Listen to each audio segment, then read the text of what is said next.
Hello, in this video I am going to show how to create a couple reports within Sugar based off of the Opportunities module. First off, I'll show you the Opportunities module. We'll take a look at some of the fields that are displayed here within the list view, and then we'll just kind of pick what type of report that we're going to build. I have a lot of fields available to me. Some of the most important fields here are going to be your sales stage and your type, maybe your lead source, of course the dollar amount, and the expected close date. So for starters, I'm just going to build a quick report that's going to show me all of my opportunities grouped by type and then by sales stage, because it's important for me to see the number of opportunities that we have that are worth new business versus those that are existing business, and what stages and the dollar amount that is at each stage.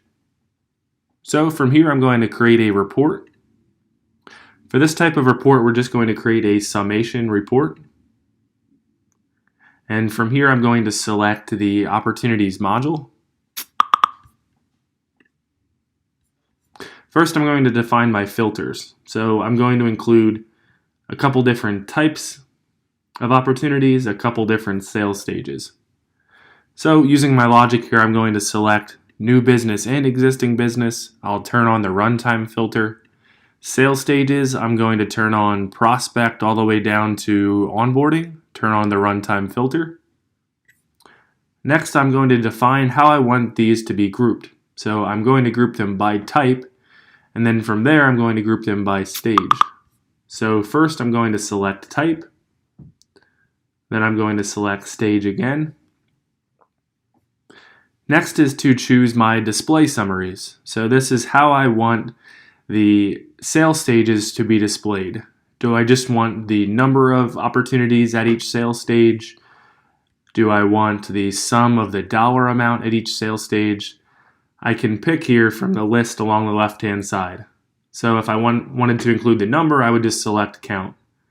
If I want the sum of the likely amount, I will select that.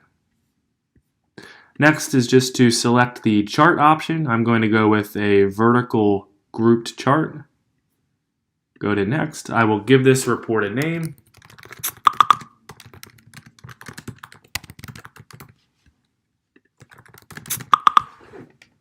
Save and run. And here is the report where you can see new business, existing business split out. Within that, we can see all of the individual stages and the dollar amounts that we have at each stage. So we can see that for existing business at the request agreement stage, we have about $363,000 at that, which makes up about 53% of our existing business. If I click on that, it's actually just going to show me a list of all of those 18 opportunities at the request agreement stage for existing business.